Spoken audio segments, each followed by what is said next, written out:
Welcome back to We Need to Talk. This is the show that looks at football on the internet over the past 7 days. 7 days that see Mariano Diaz doing a madness in Real Madrid training. Any danger of doing that on the pitch, Mariano?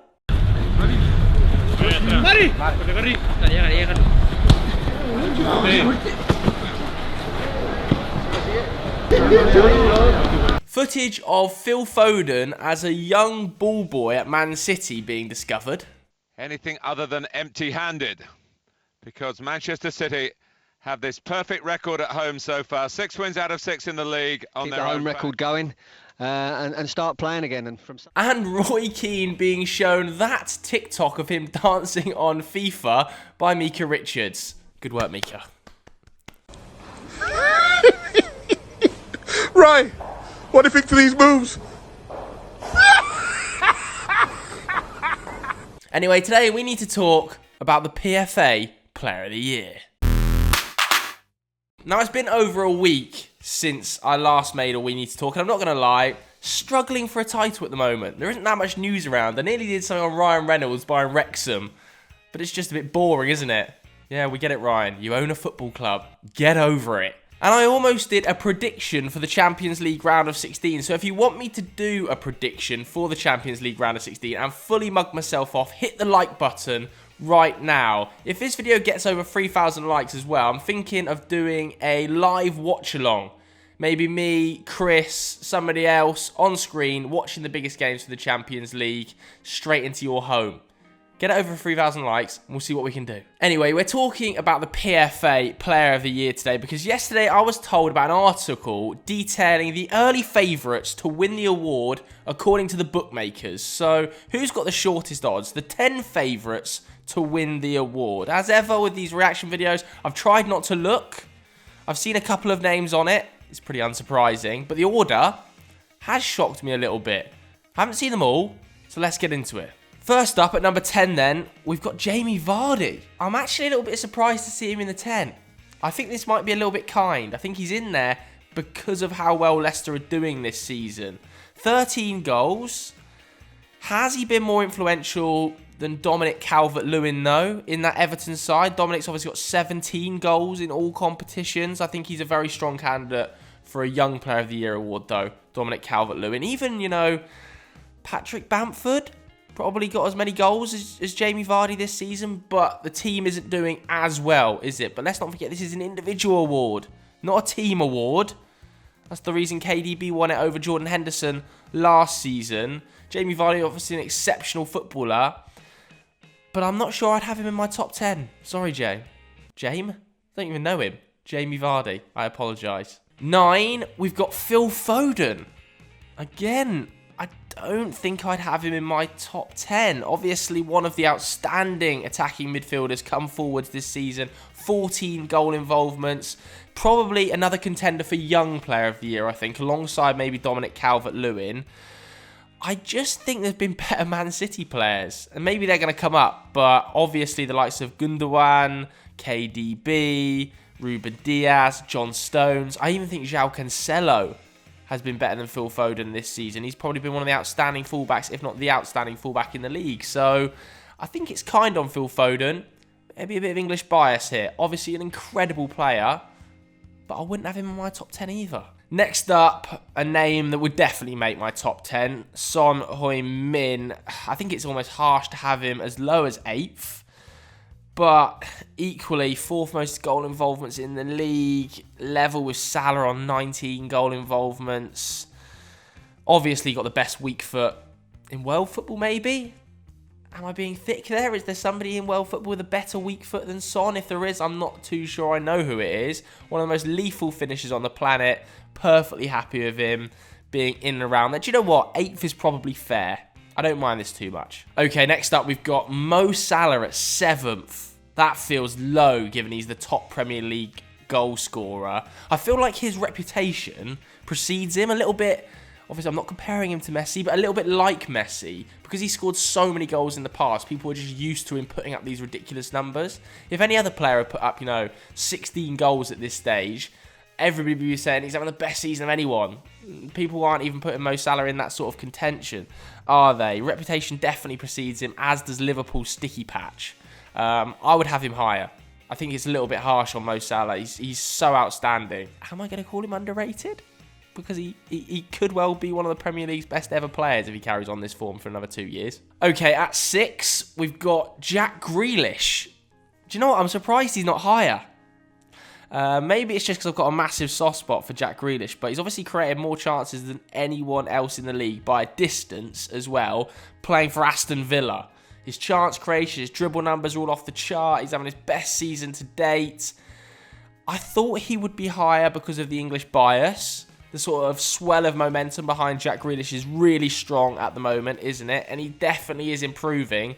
I'm seriously surprised that Villa managed to tie him down to that contract because I think he's easily good enough to be playing for one of the 3-4 best teams in world football right now. Would I have him any higher than 5? I would maybe have him 1 spot higher. Maybe 2 spots higher, actually, just because I love him. Do you know what? I'd have him 2 spots higher. I'd probably have him about 3rd. Okay, at 5, we've got Kevin De Bruyne. I think if it didn't have injuries over the last 8 weeks, he'd probably be higher because he has still got 10 assists this season, which is ridiculous. Maybe he's suffering from Mo Salah syndrome as well, just because he's so used to putting up massive numbers, people take it for granted. But having said all of that, I would probably have Jack Grealish ahead of him. Maybe it's just bias because I love Jack Grealish, but I think he's having a better season than KDB so far. I feel like I'm going to get hammered for saying that in the comments. Obviously, KDB, if he wins the Premier League, maybe wins the Champions League, or even wins 2 or 3 trophies, will overtake Grealish. But right now, if you were to say to me, who's had the better season, Jack Grealish or KDB? Quickly, gun to your head. I'd say Jack Grealish. At 4, we've got Ruben Dias. Okay, now this is a tight one. I think this is about right for Ruben Dias. People will say he should be winning it. He should be winning the award. I think Ruben Dias should win the Young Player of the Year. He's been the best centre-back in the league. If City go on to win the league, if they go on to win the Champions League especially, people should be putting Ruben Dias' name down alongside Virgil van Dijk's for the impact he's had on that team. It is a Virgil van Dijk impact. It is, honestly, he's been that good. He's improved the whole back line. He's improved John Stones. I think they've conceded 13 goals this season from what was a previously pretty porous defence. The best centre-back in the league by a distance this season. I think he should win the Young Player of the Year award, though. Not the Player of the Year. It's ridiculous he's even in contention. How can you win it at 23? I don't understand it, but it's simply possible. So I'll give him that. Ilkay Gundogan is up next. What a bloke. He's definitely in contention for this award. I think he's got 8 goal involvements in his last 8 games. Absolutely frightening pace. And he probably has, after Ruben Dias, I think, been Man City's best player this season. I'd swap those 2 around in terms of the bookies odds. I'm a little bit surprised to see him ahead of Ruben Dias, but I think that's because forwards and goal scorers tend to get awards more readily than defenders. He has nevertheless been outstanding. Plus, I interviewed him yesterday, so that's coming soon to Sky Sports. What I will say as well is if Man City win the Premier League, the Champions League and the FA Cup, let's say they win the treble or something like that, he'll definitely win Player of the Year because he will have scored probably City's most goals. And that's what happens. Harry Kane is in second. I'm really shocked Harry Kane isn't the bookies' favourite. Obviously, that English bias usually propels people up at least a place. The most goal involvements in the league, I think he's got 13 goals, 11 assists in the Premier League. I think it's closer to 30 in all competitions, which is absolutely frightening. If he hadn't got injured, I'm sure he'd be in that number 1 spot. Also correlates with that Tottenham sort of slip at the moment, doesn't it? Which doesn't help Harry Kane's cause, I don't think. It's a little bit unlucky with the injury problems and Tottenham just being a shambles at the moment. He could well win it. Let's all be honest. Harry Kane, no matter what happens, if he gets 20 goals, 15 assists, he's going to win this award. The English bias is too strong. I would probably say he wins it, even though I don't think he should. Number 1 spot then is, of course, Bruno Fernandes. And I agree with this one. Let the trolls begin because I think Bruno should be number 1 and I think he should win it if he continues this form over the next 4 months. His goal scoring rate for an attacking midfielder is ridiculous at this stage. And he's also got this sort of swell of momentum behind him.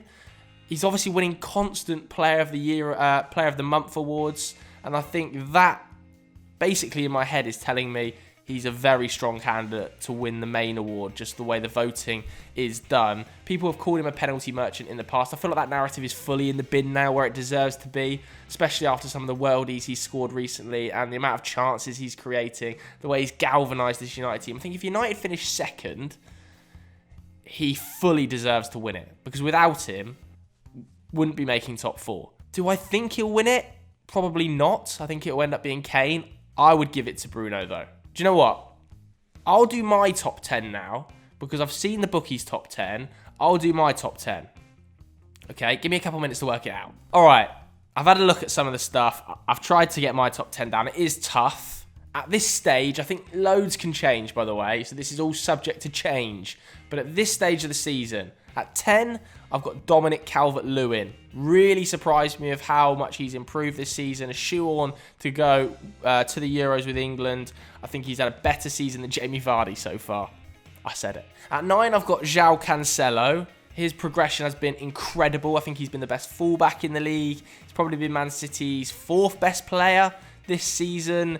Just unbelievable in the fullback areas and coming inside. He's so creative, so dangerous. Hats off to Pep for getting his evolution right.